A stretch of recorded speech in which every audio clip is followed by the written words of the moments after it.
ओम शांति। हमारे हनुमान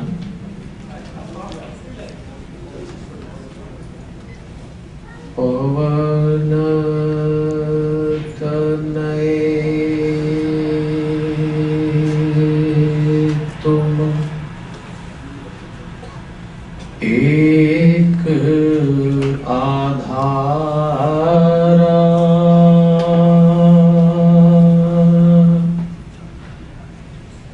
कथा कहूँ मैं मति अनुसार। वक्रतुंड महाकाय सूर्यकोटि समप्रभ निर्विघ्नं कुरु मे देव शुभकार्येषु शुभ सर्वदा। गुरुर्ब्रह्मा गुरुर्विष्णु गुरुर्देवो महेश्वर गुरुर्साक्षात् परब्रह्म तस्मै श्री गुरवे नमः। नमो भगवते वासुदेवाय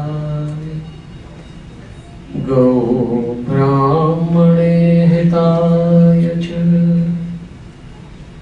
जगत हिताय कृष्णाय गोविन्दाय नमो नमः। वसुदेवसुतं देवं कंसचाणूरमर्दनं देवकी परमानन्दं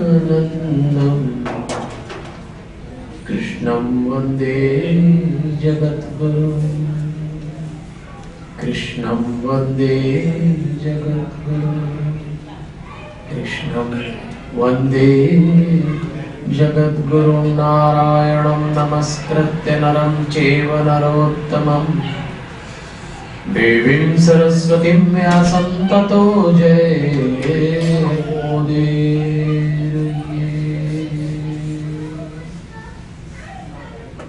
परमपिता परमात्मा की बड़ी अनुग्रह दृष्टि है, भगवान की असीम अनुकंपा है। आज हम लोग श्रीमद् भागवत महापुराण के 3 दिवसीय अनुष्ठान के लिए बैठे हुए हैं। ये जो त्रिवेणी हमारे जीवन में बहने वाली है, इस पावन प्रांगण में जिसको हम सब मंदिर कहते हैं, यहाँ उपस्थित परमात्मा के प्रत्येक स्वरूप को प्रणाम करते हुए देवलोकवासी स्वामी नारायण देव तीर्थ जी का पुण्य स्मरण करते हुए निवृत्तमान शंकराचार्य स्वामी सत्यमित्रानंद गिरी जी को वंदन करते हुए जूना पीठाधीश्वर आचार्य महामंडलेश्वर स्वामी अवधेशानंद गिरी जी को नमन करते हुए भक्ति भारती मां प्रेमा पांडुरंग जी का पावन स्मरण करते हुए श्री रविशंकर महाराज रावतपुरा सरकार को नमन, परम धाम पधारे हुए पूज्य पिताजी वल्लभदास जी को वंदन और आप सबके भीतर बैठे हुए दिव्यात्मा को सादर प्रणाम करते हुए देवी और सज्जनों, जिस ग्रंथ को हम सुनने जा रहे हैं ये वैष्णव का परम धन है, साधु संतों का चिंतन है, विद्वानों का मनन है, भक्तों का वंदन है और भारत की धड़कन है। इस महान और विशाल ग्रंथ जिसमें 12 स्कंद हैं, जिसको आप अंग्रेजी में सेक्शन कह सकते हैं, 12 सेक्शन, 335 चैप्टर, 335 अध्याय और 18,000 श्लोक, 18,000 श्लोक हैं। सब 18,000 श्लोक और वो भी संस्कृत भाषा में पढ़ सके संभव नहीं है। ये जो पोथी ग्रंथ आप देख रहे हैं ये वही ग्रंथ है। भागवत की परंपरा है। हमारे विद्वान ब्राह्मण पंडित गणों ने इसकी पूजा कराई, आपने संकल्प लिया, हमने स्थापित कर दिया। लेकिन इसी समय श्री राम जी और बहन मधु जी के विशेष आग्रह पर भारत में उज्जैन नगर जहां से मैं आया हूं, वहां भी ब्राह्मण गण इस पोथी का मूल पाठ कर रहे हैं संस्कृत में। वो सोमवार से आरंभ हुआ, रविवार तक चलेगा। मैं इस व्यासपीठ से बहुत संक्षेप में इस कथा को आपको सुनाऊंगा, समझाऊंगा। तो चलिए कथा में चलें।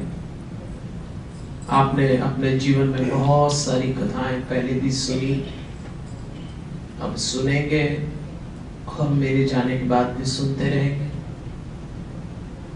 खासतौर पे जब भागवत का नाम आता है तो सबको लगता है ये अवश्य सुना जाए। भागवत में ऐसा क्या है, भागवत क्यों सुनते हैं, और भागवती क्या, चाहे राम कथा हो, चाहे शिव पुराण हो, देवी भागवत हो, सत्यनारायण भगवान की कथा हो, ये जितनी कथाएं हैं, ये जितने मंदिरों में बैठे देवी देवता हैं, ये जितना पूजा पाठ है, ये सब हम करते हैं तो क्या उसके बाद हम शांत हो जाते हैं?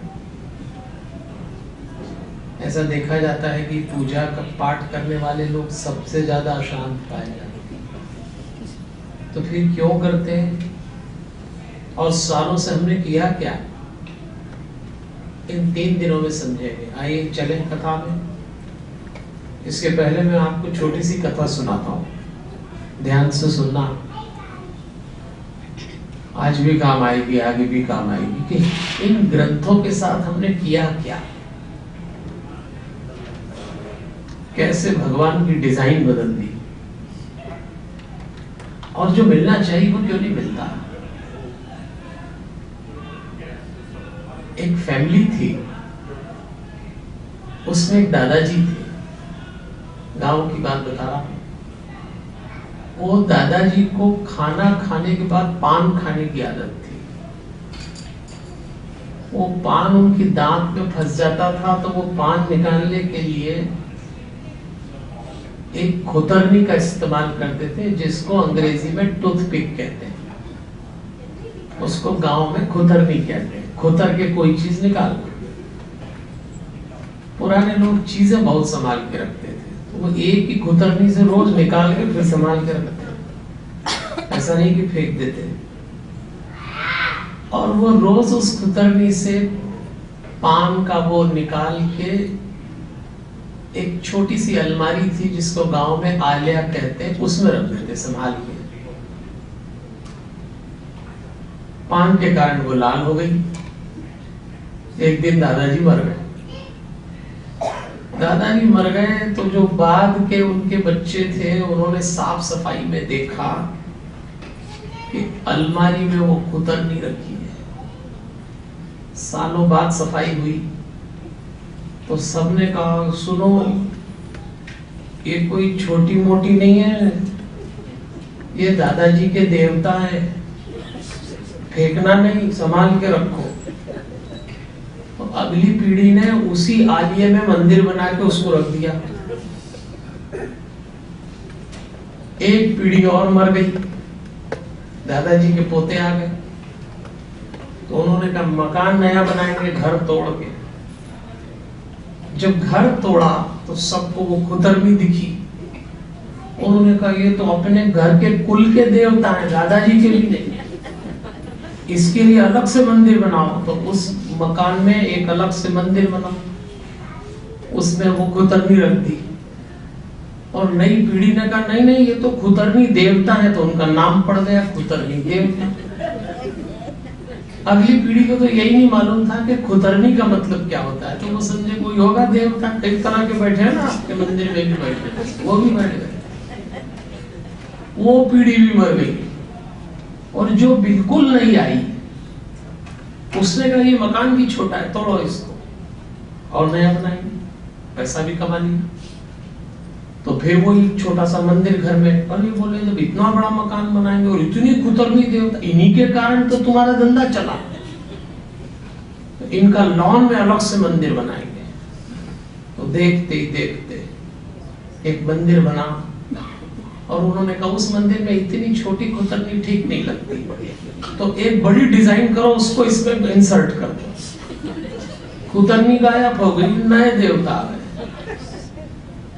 और लोग पूजने लगे। और फिर उन्होंने कहा कि ये मंदिर खोल दो पूरे गांव के लिए, पूरा गांव पूजने लग गया कुतरनी देवता को। देखते देखते कुतरनी देवता हो। हम सब ने यही किया अपने जीवन में। ये जितने देवता आपने बैठा लिए, भगवान पूज लिए, मंदिर बना लिए, शास्त्र माथे पे रख लिए, इसको पढ़ लिया, कथाएं सुन ली, मिला कुछ? ये जो कहानी मैंने आपको सुनाई, ये हमारे स्वार्थ, हमारे डर का रिजल्ट है। हम सब कहीं ना कहीं डरे हैं, तो अपना डर किसी भगवान पे डालते हैं कि शायद ये बचा ले, कुछ और अच्छा हो जाए, खुद कुछ नहीं करते। इन 3 दिनों में ये जो ग्रंथ हम सुनने जा रहे हैं, इसको समझेंगे। क्या है ऐसा जो भागवत लोग सिर पे रख लेते हैं, पंडित लोग जिसका वाचन पढ़ते हैं, जिसको क्या है इस ग्रंथ में? तो 4 शब्द हैं। वैसे तो आपको सबको मालूम है, इसके लिए लिखा जाता है भागवत सप्ताह। सप्ताह मतलब वीक, पूरे 7 दिन। ये कथा 7 दिन होती है। 7 दिन इसलिए होती है कि इसमें भी एक छोटी सी कहानी आएगी कि राजा परीक्षित को एक शाप लगा कि 7 दिन बाद तक्षक नाग आके उनको डस लेगा। 7 दिन बाद का शाप था, तो 7 दिन की कथा सुननी। उन्होंने बैठ के सुखदेव जी से कहा, जैसे आप लोग बैठे और सुखदेव जी व्यासपीठ पे बैठे और कथा सुनाई। 7वें दिन तक्षक आया, उनको डस लिया, वो मर गए। ये कथा है। 7 दिन की होती सारी दुनिया में, हम भी करते हैं भारत में 7 दिन की। लेकिन इसी अमेरिका देश में मैं एक बार वॉशिंगटन में महाभारत की कथा करने आया था। तो महाभारत की कथा सुनने वाले लोगों ने मुझसे कहा कि पंडित जी कृष्ण जी पे बहुत अच्छा बोले, आप हमारी भागवत कर दो। इसी देश की बात बता रहा हूँ, वॉशिंगटन की, 5-1 साल पहले की बात है। हमें कहा कर देंगे भागवत। उन्होंने कहा हम आपको अगले साल भागवत के लिए बुलाएंगे, लेकिन एक रिक्वेस्ट है। मैं भूल रहा हूँ कौन आयोजक थे, पर वो संजय मेहता जी के माध्यम से थे वो लोग वॉशिंगटन के। तो उन्होंने कहा हम आपको बुलाएंगे, तो मंडे से लेके अगले संडे तक 7 दिन आप कथा सुनाना। मैं सुना देंगे। बोले अभी भी एक मथुरा के सुना के भी गए हैं, लेकिन एक रिक्वेस्ट है। मैंने कहा आप बताइए क्या रिक्वेस्ट है? उन्होंने कहा मंडे से लेके थर्सडे तक 2-3 लोग सुनेंगे तो चलेगा। मैंने कहा 2-3 लोग सुनेंगे तो कराई क्यों रहे? उन्होंने कहा मंडे से थर्सडे कोई किसी को नहीं पहचानता, मतलब भगवान खुद भी आ जाए तो शायद, क्योंकि सब कुछ वीकेंड का मामला है।